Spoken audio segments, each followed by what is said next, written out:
Hey guys, what's going on? Got Saturday morning off here, so I think we're going to work on the garden.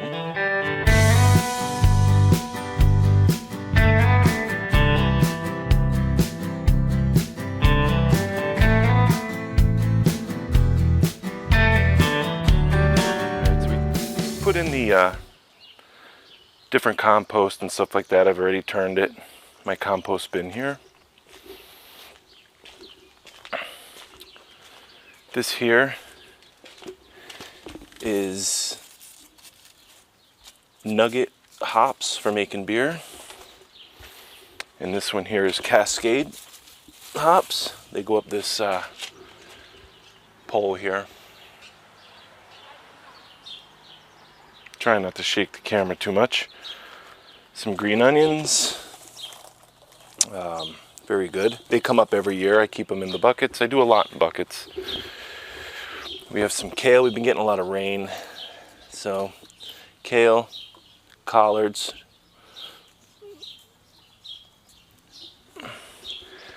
Another bed here. And this is my strawberries. More just for something to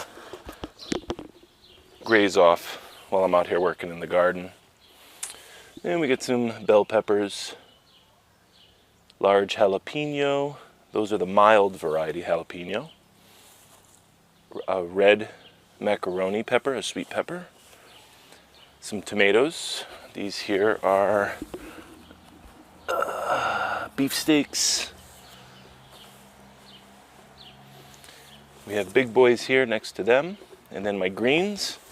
You'll see here we have some curly kale, Swiss chard, and collards down the end there.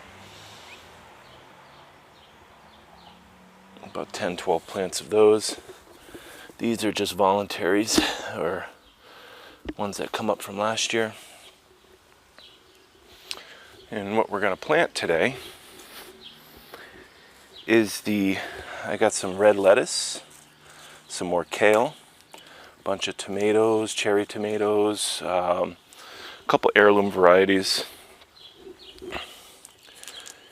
We have some grape tomatoes, basil, stevia, rosemary, some flat leaf parsley, dill, a couple different beans. I have some already in the ground.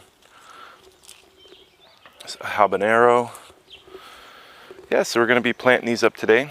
This is my fig. I just unwrapped it from the basement. This is all new growth. See this light color here? Leaves are starting to form. These go dormant. I'm also having it in a bucket, but I'm going to change this and repot it this year to a 5-gallon self-watering setup, which I'll show later on, or in another video probably.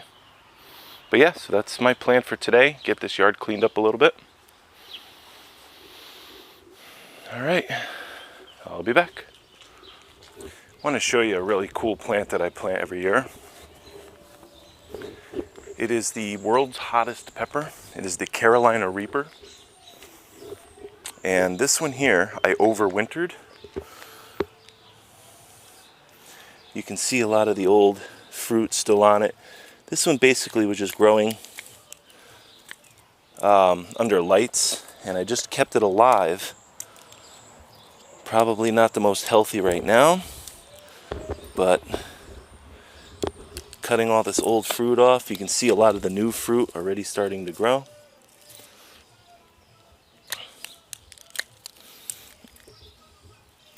So I think it'll be okay once I get all this dead small stuff off.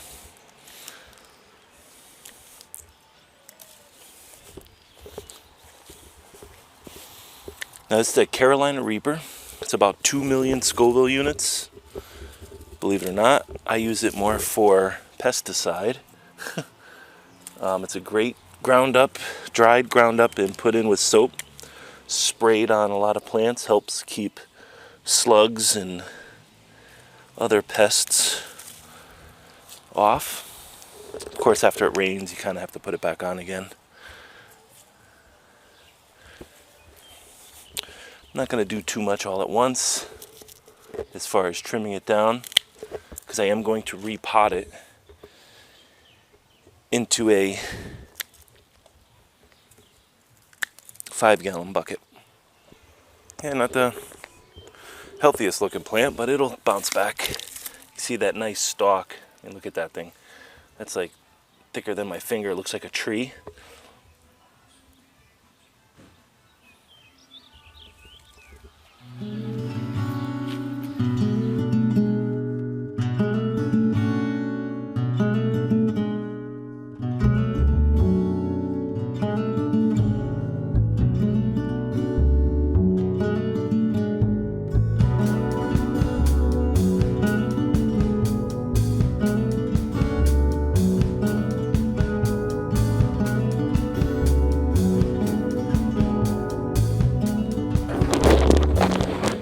Hey guys, alright, so I put this black preen fabric down, and I just use little rocks or whatever I have.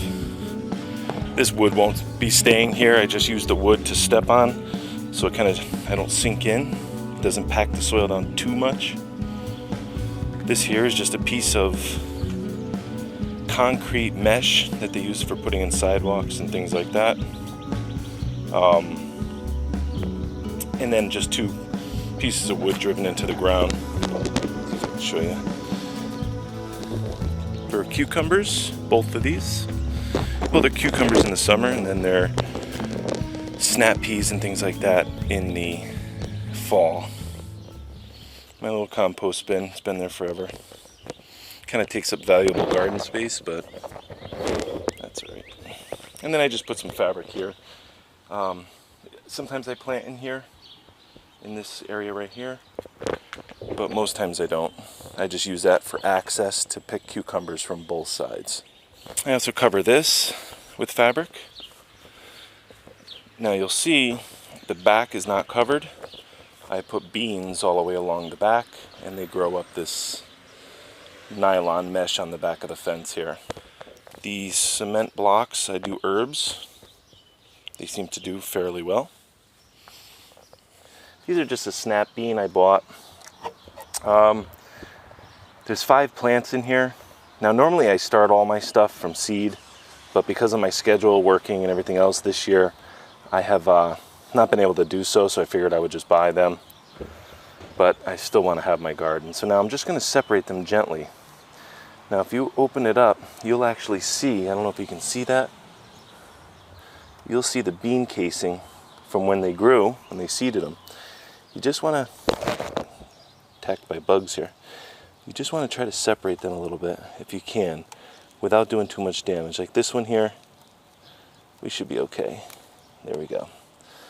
So I just use a little tray, keeping the roots as much as you can covered in soil. You know, just like that, make like little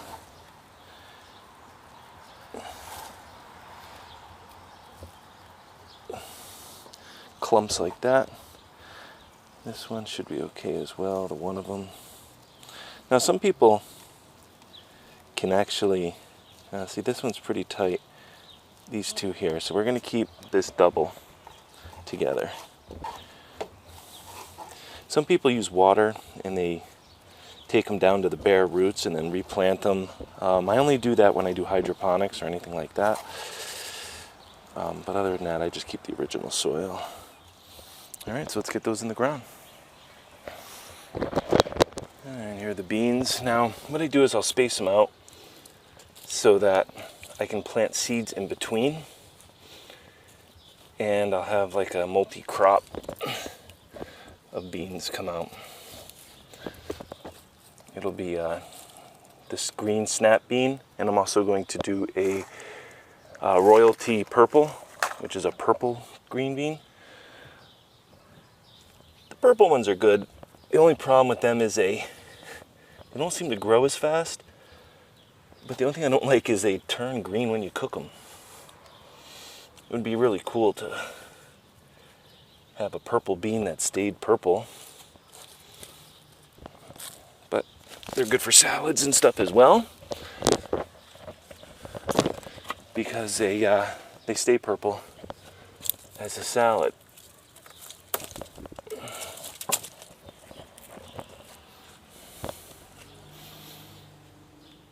kind of zigzag the pattern a little bit, get a couple extra plants in there.